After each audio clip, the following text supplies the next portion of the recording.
ipakilala sa inyo ang Bruce Barnett sweaters natin.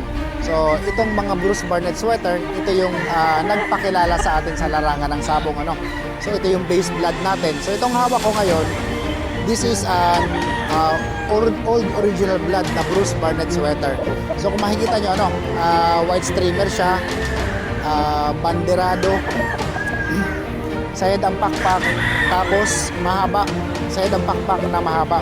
Ayan, makapal ang balahibo, and then white yung hakel niya under, darker ng konti.